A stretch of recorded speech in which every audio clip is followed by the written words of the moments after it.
Welcome to MSG PM, presented for the people by Caesars Sportsbook. Your app is ready, Emperor. My name is Kazim Famiwide, and right now you are checking out Mika Zibanejad's incredible hat trick to lead the New York Rangers over Buffalo this past season. So we're going to talk a little bit of goal scoring in NHL, touch on some football, get some odds over there. But before we do any of that, I can't do this by myself. I got to tag in my tag team partner, the man with the numbers, the one and only Jeff Eisenband. Jeff, you saw Mika all year put on for the blue shirts, even though the season didn't go as well as they wanted it to. He was a man on a mission all season long.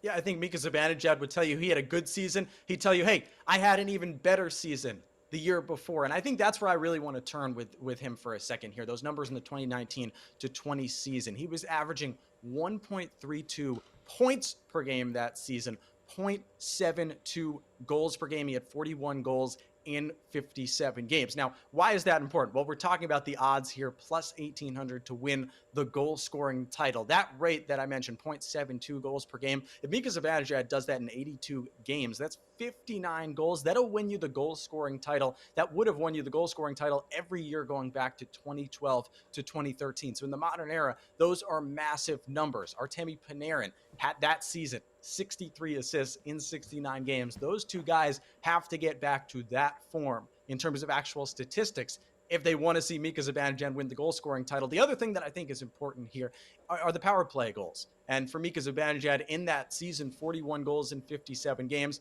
15 of those goals came on the power play. He is a machine in terms of goal scoring on the power play. If the Rangers can draw penalties, if Mika Zibanejad can stay healthy, if Artemi Panarin returns to that assist form, he can win that goal scoring title. And that plus 1,800, those are nice odds.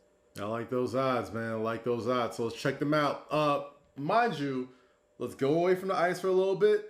Let's head to the grass instead of turf. The NFL Week 1 season kicks off this weekend, and we got a full slate of games, starting with Big Blue taking on the Denver Broncos in Week 1. Full screen me that real quick, producers. We got the point spread. Giants, 3-point home favorites against the Denver Broncos. What are we looking at, Jeff?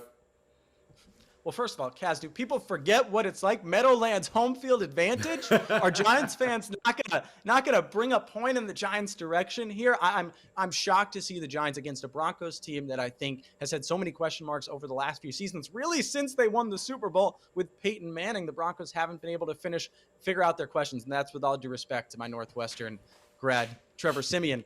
You know, this team still has so many questions. The Broncos, Von Miller, what sort of Von Miller are we getting? What sort of defense are we getting from the Denver Broncos? Of course, you can ask the questions about the Giants. Will Saquon Barkley be healthy? Will Saquon Barkley play, his full snap count? I don't know, but the question is, there's so many questions on both sides of the football. The Giants went 6-10 last year. The Broncos went 5-11. They're bringing in Teddy Bridgewater to an offense that has had its question marks, has had Cortland Sutton injured. I think the fact that both these teams have so many question marks and the odds aren't in the Giants' home team favor is shocking to me. I think the Giants have so many offensive weapons to try out there. I think the point total of 42 is low here. I think the Giants are going to be a higher scoring team and play higher scoring football than people are used to this year. Yeah, it seems like a lot of Vegas and Caesar Sportsbook odds have a lot of questions about those New York Giants, but like they always say everywhere, that's why they play the games. Let's talk about my team, Gang Green. The New York Jets are starting a new era under center with Zach Wilson. He has made a lot of noise this offseason, but they go into Carolina, the former incumbent quarterback, Sam Darnold, with 5-point underdogs against that team. Talk to me, Jeff. What am I looking at?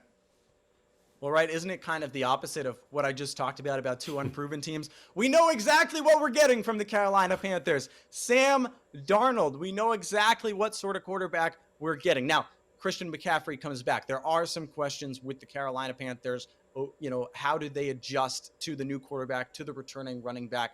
How does this team that won 5 games last year under a new coach and was kind of figuring things out and had one of the toughest schedules in football, how do they react this year playing at home? The Jets, of course, so many more questions. And, you bring up Zach Wilson, and I think there's still we don't know exactly what we're getting from Zach Wilson. I think if you're a Jets fan, you're just excited to see something different this year. But it's Robert Saleh and that defense that I'm most excited to see. And maybe it's a football nerd sort of thing, Kaz, but I mean, this is a guy who did such a great job with the San Francisco 49ers. And you just feel, especially in the NFL, maybe more than any other sport, except Tom Thibodeau with the New York Knicks, when a new coach comes in, there's such a different energy that comes with the organization. And I think there's this feeling that the Jets will be playing for themselves, playing for their coach, playing for so much more with Robert Saleh at the helm.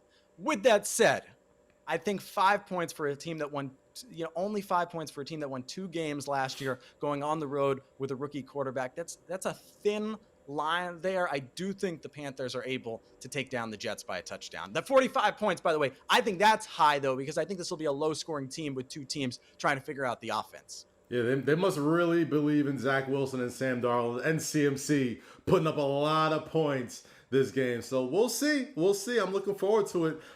Big game. The Cleveland Browns, who are looking like strong contenders out of the AFC, going up against the reigning AFC champions, the Kansas City Chiefs and Patrick Mahomes. The Browns are 6-point dogs against the Kansas City Chiefs. People are talking about the Kansas City Chiefs running the table this year. I mean, there's so much hype with this team and Patrick Mahomes coming back with a reloaded offensive line. Jeff, talk to me. What's it sounding like to you?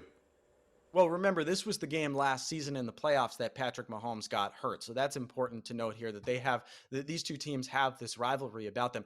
I think 6 points is too low. I mean, you're talking about the Chiefs running the table. I don't care. The Cleveland Browns are a playoff team this year. They're a great team. Great. Congrats, Cleveland. You got your team. We're excited to see them in the next few years. But the Kansas City Chiefs are on a different stratosphere than the rest of the AFC, the rest of the NFL. Really, I mean, last year we saw the Chiefs and the Bucks were really the only teams that could compete with each other when we got to the playoffs. You could throw the Packers into that mix last year. And so I think just the fact that it's under 1 touchdown, to me, that's too little to give Patrick Mahomes in this Chiefs offense. Hey, look, Browns fans should be feeling good. 53 points. I think the Browns match the energy of the Chiefs. I think this is a high scoring game. I think the Chiefs win by about 10 points, but I'll take the over in the Chiefs here. You know, Jeff, former New York Knick Joakim Noah once famously said, "What's so great about Cleveland?"